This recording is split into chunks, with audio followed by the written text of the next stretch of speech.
নজর রাখবো পরবর্তী সংবাদে। ভোট রাত পোহালে সপ্তম দফার, আর ঠিক এই সপ্তম দফার ভোটের আগে প্রশান্ত কিশোরের আবারও বার্তা। বিশেষ করে বলা যায় সপ্তম দফার ভোটের আগে ফের মোদীকে এগিয়ে রাখলেন প্রশান্ত কিশোর। মোদী প্রধানমন্ত্রী হলে কি কাজ হবে তাও আগাম জানালেন এই ভোট কৌশলী। আগামী 5 বছরে প্রধানমন্ত্রীর ভবিষ্যৎ অগ্রিম জানিয়ে দিলেন পিকে।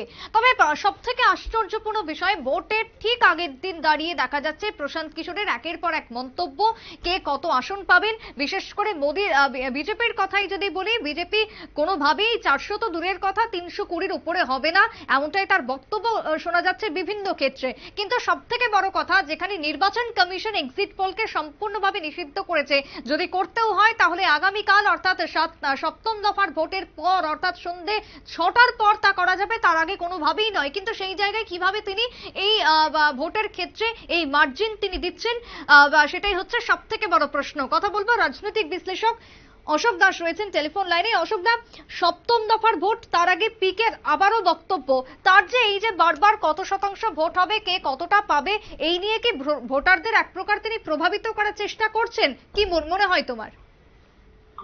নমস্কার আপনাদের সকলকে এবং যারা দেখছেন সকলকে নমস্কার। দেখুন, পিকে ওনার প্রশান্ত কিশোরজি সম্বন্ধে বারবার আপনারা অনেকে আপনাদের চ্যানেলে অনেকবার আমি বলেছি। দেখুন, প্রশান্ত কিশোরজি তো কোনো রাজনৈতিক নেতা নন, তিনি কোনো রাষ্ট্র নেতাও নন। তিনি তার যে সংস্থা যেটা প্রথম শুরু করেছিলেন, তখন আইপ্যাক নাম ছিল না, পরবর্তীকালে আইপ্যাক এর মাধ্যমে তিনি কাজ করেন। তো তখন নরেন্দ্র মোদীর হয়েই উনি কাজ করেছিলেন। সেই সময় এটা হচ্ছে, আমি যেটুকু মানে আমার বোধগম্য আছে, যে আধুনিক প্রযুক্তি প্রয়োগ করে একটা রাজনৈতিক দলের প্রচার মাধ্যমকে বা প্রচারকে কত দ্রুততার সঙ্গে জনগণের কাছে পৌঁছে নিয়ে যাওয়া যায় তাদের কথাটা, এই যে সিস্টেমটা তিনি চালু করেছিলেন, সোশ্যাল মিডিয়া হোক, ইলেকট্রনিক্স মিডিয়া হোক, সমস্ত মিডিয়ায়, এটা তার সত্যিকারের কথা, এটা তো তার মাথা থেকে বেরিয়েছিল, প্রথম এসেছিল। এটার জন্য তাকে নিশ্চয়ই ধন্যবাদ দিতে হবে। সে যেই বলুন যেই করুন, তাতে ভালো হোক খারাপ হোক। কিন্তু আর সমস্যাটা হচ্ছে, দেখুন, ইনি যখন যার হয়ে কাজ করবেন, ফলটা কিন্তু তার উপরে নির্ভর করছে। এটা প্রশান্ত কিশোর উপর নির্ভর করেন, একটু সময় দেবেন।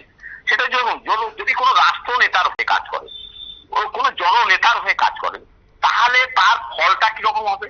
আর যখন কোনো একটা আঞ্চলিক নেতা নেত্রীর আন্ডারে কাজ করবেন, তার ফলটা অন্যরকম। কারণ একটা রাষ্ট্র নেতা, তার চিন্তা থাকে তার রাষ্ট্রের প্রতি, তার চিন্তা থাকে তার জনগণের প্রতি, দায়বদ্ধতা থাকে জনগণের প্রতি, রাষ্ট্রের প্রতি, রাষ্ট্রকে অখণ্ডতা রাখা, রাষ্ট্রের উন্নয়নের জন্য রাষ্ট্রের বিদেশ নীতি কিরকম হবে, রাষ্ট্রের আভ্যন্তরীণ নীতি কি হবে। একটা রাষ্ট্র নেতা একজন নরেন্দ্র মোদীর হয়ে তিনি যখন এই যে কথাগুলো বলে যাচ্ছেন, দেখুন, প্রকারান্তরে উনি কিন্তু নরেন্দ্র মোদীর হয়েই কাজ করে যাচ্ছেন। আর আপনি যে বলছেন সমীক্ষার কথা, উনি তো কায়দা করে বলছেন, উনি তো সমীক্ষা করছেন না, ওনার আন্দাজ।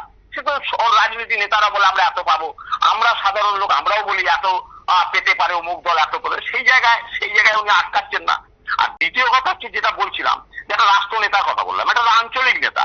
যখন আঞ্চলিক নেতা যখন পশ্চিমবঙ্গে কাজ করতে এলেন, এই আইপ্যাক, দেখুন, ঘটনাচক্রে এক সময়ে নীতিশ কুমারের কাছাকাছি আমি ছিলাম, যে কোনো ঘটনাই হোক। সেই একদিনের একটা মিটিং এর সময়, ঠিক এরকম সন্ধ্যার সময়, 1 নম্বর অ্যানি মার্গের বাড়িতে প্রশান্ত কিশোরজি ছিলেন, নীতিশ কুমার ছিলেন, আমি ছিলাম, আরো কয়েকজন নেতা ছিলেন। তো সেখানে আমি যখন প্রথম ওনার অ্যাপয়েন্টমেন্ট নিয়ে ঢুকি, প্রথমেই আমাকে নীতিশ কুমারজি জিজ্ঞেস করেছিলেন, অশোক দাসজি, বাঙ্গাল কা ক্যা খবর হ্যায়। আমি ঠিক এই নির্বাচন যে হচ্ছে, ঠিক এই গত লোকসভা নির্বাচনের ঠিক পরেই যখন চারিদিকে আগুন জ্বলছে, ঠিক সন্দেশখালীতেও তখন আগুন জ্বলেছিল, সেই সময় আমি বললাম বাঙ্গাল তো জ্বল রাহা হ্যায়। তখন নীতিশ কুমারজি বললেন, না, প্রশান্ত কিশোরজি তো গিয়া হ্যায়, কুছ সুধারেগা। আমি তখন একটা কথাই বলেছিলাম, স্যার, কুছ নেই সুধারেগা। দেখুন, আজকের সেই প্রমাণ হলো যে বাংলায় যে আইপ্যাক এসেছিল এবং প্রশান্ত কিশোরজি এসেছিলেন, সেই জায়গাটাই জায়গা, একটা আঞ্চলিক দল, তার চিন্তা থাকে তার পরিবার, তার দল, তার রাষ্ট্রের প্রতি চিন্তা থাকে না। রাষ্ট্র ভেঙে যাক, রাষ্ট্র কেটে যাক, রাষ্ট্রের অখণ্ডতা থাকুক, রাষ্ট্রের জনগণের কল্যাণ হোক না হোক, তাহলে এত দুর্নীতি তো কোনোদিন ছিল না। মানে হাজারো দুর্নীতি, শিক্ষক নিয়োগের দুর্নীতি, মানে কয়লা পাচার, গরু পাচারের দুর্নীতি, তো রাস্তার কাজের দুর্নীতি, এবং পায়খানা তৈরি করার কাজে সমস্ত কিছু। একটা পায়খানা, মানে গরিব মানুষের পায়খানা তৈরি হবে, সেখানে শৌচালয় তৈরি হবে, সেখানেও দুর্নীতি করেছে এই তৃণমূল কংগ্রেসের মতো দল। তাহলে নির্ভর করছে। যাই হোক, আমি ভালো বলবো এই কারণে যে আজকের উনি বুঝতে পেরেছেন, প্রশান্ত কিশোরজি, যে রাষ্ট্রকে যদি উনি একজন রাষ্ট্র ওর কথা চিন্তা করেন, এই জন্যই আজকে প্রকারান্তরে দেখছেন যে এই যে ইন্ডি জোট, আমি ঘটনা ঘটে যে দেখা যায়, আগেও আপনাদের বলেছি, আরে মনে আছে যেন বিদেশের একটা কোনো জোট, এটাই রাওয়ালপিন্ডি জোটের মতো, রাওয়ালপিন্ডি আর ইসলামাবাদ যেভাবে আমাদের ভোটের প্রচার হয়ে যাচ্ছে, তাহলে মনে হয় এটা রাওয়ালপিন্ডি জোট কিনা। তাহলে আপনি যে বলছেন যে উনি ওনার অভিজ্ঞতার ভিত্তিতে বা উনি ওনার যে শেয়ার করছেন যে কত কত কে পেতে পারেন, তাহলে কি উনি ঘুরিয়ে কোথাও গিয়ে আইন ভাঙছেন না, কি মনে হয়? না না, দেখুন, এটা তো আইন ভাঙছেন কি ভাঙছেন না সেটা তো নির্বাচন কমিশনের তারা বিচার করবে, সেটা বিচার তো আমরা করবো না। কিন্তু আমার যেটা সাধারণ দৃষ্টিতে মনে হয়, যেমন স্পেকুলেশন, এত পেতে পারে এত পেতে পারে সেরকম ভাবে সে বলছেন, কিন্তু তার মাধ্যমে সে সুকৌশলে মোদী প্রচারটাই করে যাচ্ছেন।